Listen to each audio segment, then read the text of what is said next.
Oh, it's Birds off. Ah, I'm in the wall! Mitch Evans wins in Mexico City. This is how it's done, mate. Welcome to Marrakesh. It's good to be back. I, for one, am certainly a big fan of this circuit. Main reason being because the racing here always seems to mirror that energy, that chaotic nature that you get in the city. And its time on the Formula E calendar has never disappointed. Always lots of action in the races and more than a few memorable moments to look back on.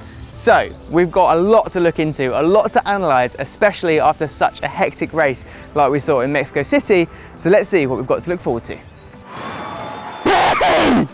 Yes, guys! So starting off with our previous race winner, we've got Mitch Evans, who has now staked his claim on the championship after winning in Mexico. And it seems like any reliability or team strategy issues that the team may have been facing are now behind them. Mitch's one-lap pace has been very impressive in the past few races. He was fastest in the qualifying groups in both Santiago and Mexico, only narrowly missing out on pole in Mexico City. So if anyone has a chance of getting into Super Pole from Group 1 this weekend, it's going to be Evans. That, alongside the dominant race that led to his victory in Mexico, this could be the beginning of a real title hunt. So eyes on Mitch Evans and the Panasonic Jaguar racing team this weekend. Something else that's come to light over the past few races is the simmering of a potential situation over at DS Techeetah. Now, the team may be on the cusp of having a tricky dynamic to manage with their two drivers. On one hand, you've got Vergne, who's won 2 titles with the team and showed time and time again that regardless of how this season has started, he is a proven race winner. And on the other, you've got Felix Costa, 2 podiums in a row, more points, 9 places higher in the standings, and hungry to prove himself at his new team and win races. Sounds like a good problem to have, but it hasn't exactly played itself out in the smoothest fashion over the past few races. In Santiago, Jev held up to Costa on 2 occasions, much to the disapproval of his teammate. This car is smoking like He's not moving out of the way. We on it. No, you're not! He's closing the door! And in Mexico City, the team strategy seemed to favour Da Costa, allowing him to save energy in the slipstream behind Jev, who was pushing to close the gap in front. And once Da Costa switched back in front with more usable energy remaining, he charged his way up the field and finished second, leaving Jev just short of the podium. Great for Da Costa, but Vergne felt a little hard done by the team strategy. You tell me you let me by, make me lose so much time so I cannot pass baby. I remember this. They're both hungry for a win, so it's going to be interesting to see if the two drivers start near to each other again on the grid and how the race plays out if that happens, and what team orders, if any, are given. Last season saw the coming together of the 2 BMW drivers, with Da Costa being one of them and costing the team big. So, will history repeat itself in Marrakesh with more intra-team drama? So next up, I'd like to briefly touch upon Envision Virgin Racing and Sam Bird.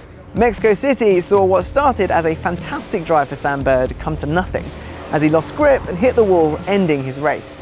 But could we see that pace and racecraft he showed so far back in his 2nd win of the season here?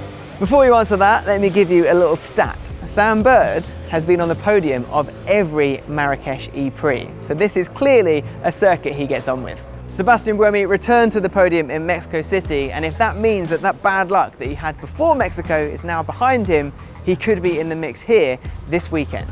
He's won in Marrakesh before in season 3, plus that Nissan Edam's pace this season, alongside being in Group 3 for qualifying, could mean another Super Pole appearance and a favourable grid position at the start of the race, maybe even pole.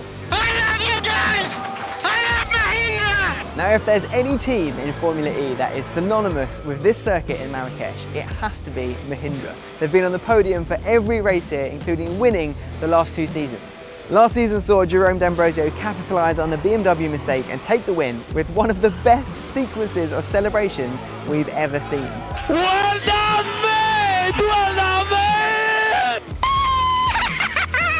More recently, in Mexico City, even though both Mahindras finished in the points, having started at the back of the grid, D'Ambrosio wasn't happy with the team's strategy. He felt that he was quicker than Pascal Wehrlein and that if the team had allowed an easy pass on his teammate, he could have left Mexico with even more points than he did. Absurd, completely ridiculous and unfair. I know now where we stand as a team. So it's safe to say that Jerome D'Ambrosio will be hungry to snatch the points he felt he was denied in Mexico City and repeat the success of Marrakesh last season.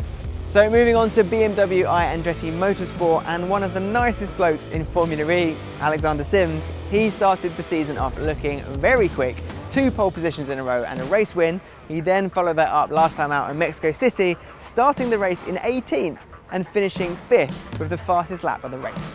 As a team, BMW have 2 wins to their name so far in this campaign, so they clearly have the pace to compete, and Sims for sure will be wanting to make amends from his last visit to Marrakesh.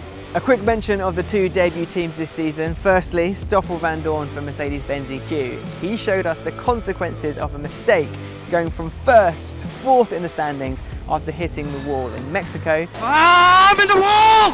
It just goes to show you how close this championship is. Every point and every mistake can have a huge impact on the standings. We've seen glimpses of promise from Andre Lotterer and the Tag Heuer Porsche Formula E team. A strong qualifying session and pole in Mexico wasn't capitalised on after contact with multiple drivers meant that he didn't finish. Well, the front right is broken now.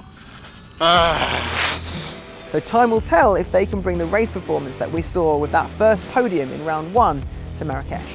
Finally, moving on to the circuit itself, no changes from the layout in season 5, that mixture of the international circuit and the nearby streets racing alongside the centuries-old Marrakesh wall. It's a 12-turn circuit with a good mix of fast straights, tight overtaking zones and tricky corners. It's not short of challenges though, with sand and a drastically changing temperature between practice, qualifying and the race, so we're looking forward to seeing more great racing here this weekend. We're coming to the point of the season now where the next few races could decide who's on track for a title, if a comeback is on, and who needs that big performance to keep themselves in the fight. So this weekend's track action is not something you're going to want to miss. The race is going to be aired live on BBC Two, and if you're outside of the UK, head over to FIAFormulaE.com/watch to find out where you can watch.